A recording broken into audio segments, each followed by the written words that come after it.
This training module will cover basic office administrative items. This training module will cover the following items.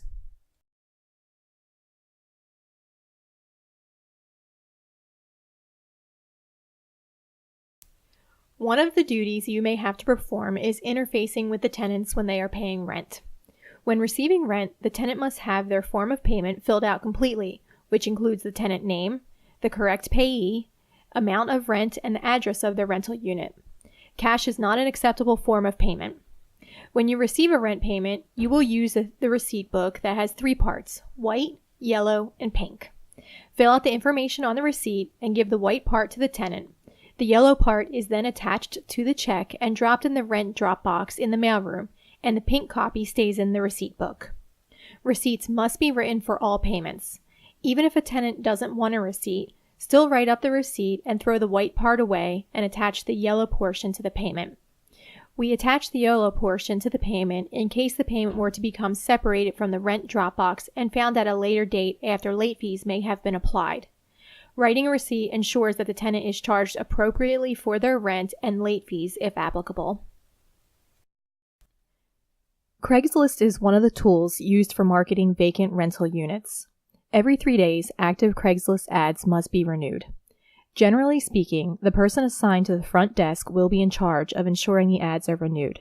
However, there may be time periods like vacation where you may be assigned to the front desk, therefore you must assume this function. By renewing an ad, it is put at the top of the search, which makes the ad more visible to potential tenants since they don't have to scroll through hundreds of ads to find our ads. The ad should always look fresh. Every 30 days, ads should be deleted, then immediately reposted to refresh the posting timer. Refreshed ads move the ad to the top of the list. However, the posted timer shows how long the ad has been listed. Prospective tenants may believe that a rental unit has been on Craigslist for over 30 days, that it may have something wrong with it since no one rented it during that time period. This reduces the likelihood that they will call and want to see the unit. Ensuring that ads are refreshed and reposted gives us the best chance to rent vacant units quickly. How to post and write an ad for a vacant unit will be covered in subsequent training. In order to refresh and repost Craigslist ads, go to the Craigslist website and log in. Login information will be given to you by the IT department. In the account, active ads will show as green. If the ad can be renewed, click the Renew link that is shown. This will automatically renew the ad. In order to refresh the post-it timer, click Delete, then click Repost on the posting. When the ad appears, make any changes to the ad as necessary. For example, update the date available along with any material changes to the apartment configuration or price within the text of the ad. Click Continue and then Publish to activate the ad. The best way to remember when ads need to be refreshed or renewed is to make a recurring appointment on your calendar. Tenants will come to the front desk to request parking passes for the garage attached to the Renaissance Center. Give them the parking form located on the S drive in blank forms. When the tenant gives you their completed form, you will give them an inactive badge. Plastic parking badges are located in the front desk drawer. Ensure the form is filled out completely, including the driver's license number and license plate number. Badges will not be activated without all the information on the form being complete. The badge number must also be recorded on the parking form. If the tenant has a question about which type of parking they should indicate on the form, have them refer to their lease to see which pass may be included in their rent. If they have rooftop parking but want covered, they will be billed monthly for the upgraded price difference. When the form is completed, send it to the parking authority at this email address, and also send it to accounting@altairre.com for billing purposes. The badge will not be activated until a response email is received from the parking authority. Once the response is received, call or email the tenant to let them know that their badge is now active and can be used. In order to deactivate a parking badge, the tenant must turn the badge in at the front desk. You will email the parking authority and accounting with the badge number, tenant name, and suite number for deactivation and billing purposes. The badge can be placed with the inactive badges and reused for future tenants. The digital signage display in the lobby should be turned on in the morning when you arrive and then turned off at the end of the business day. The remote for the display is located in the front desk drawer. If the display is not acting correctly or the information on the display is inaccurate or needs to be updated, inform the IT department. In order to access Remote Desktop, use your computer search function and type in Remote Desktop in the search field. Click on the Remote Desktop connection. A box will appear.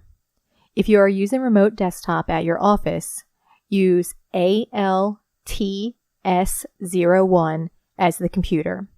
If you are accessing the Remote Desktop from home or anywhere away from your office, use vpn.altairmgt.com.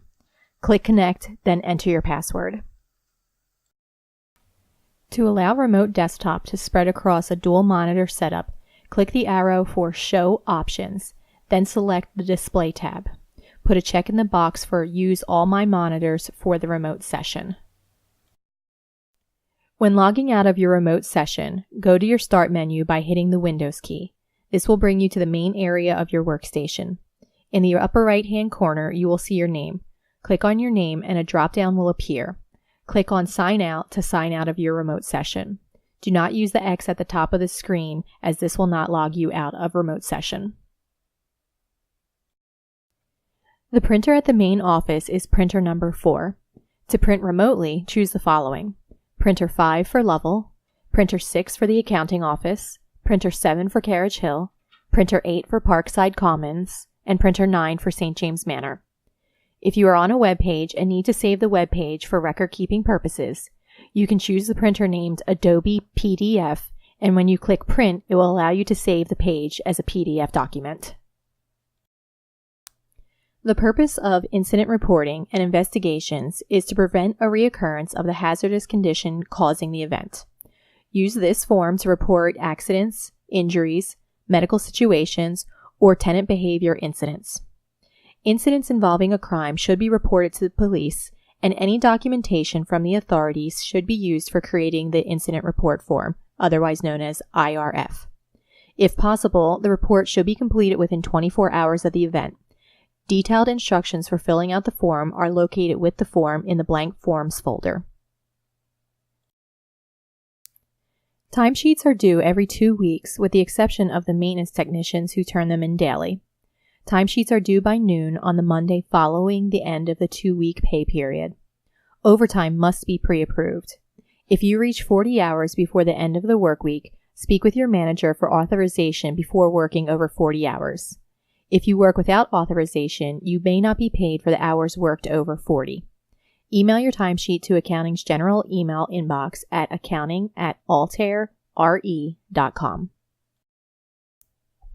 In order to share your calendar, and in turn view other staff calendars, choose Calendar from the bottom of the screen in Outlook and then click on Share Calendar at the top of the screen. A window will open that will allow you to add staff members to the sharing invitation.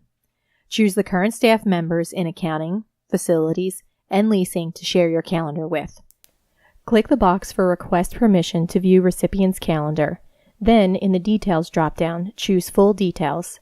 This will allow the staff to see the details of your meetings and locations in case they need to contact you, or in the case of an emergency where you cannot be found. The staff will be able to see your last known location. If you have a private appointment that you do not wish all of the staff to see, for example, a doctor's appointment, you have the option of making the meeting private when creating a new meeting. Once you have shared your calendar, the recipients will see an email that will allow them to accept your sharing request and also grant you permission to view their calendar. When they grant you permission, you will receive an email.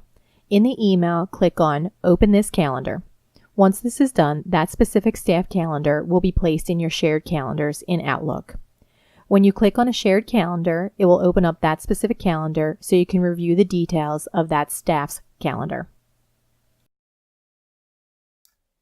If you are on the receiving end of a calendar sharing request, you will receive an email from the person sharing their calendar. In the email, click Allow, and a window will pop up for you to select a level of detail the person will be able to see. Allow for full details. As stated before, if you have a private meeting, select Private when creating a new meeting to hide all the details of that specific meeting. This concludes the Office Administration training module.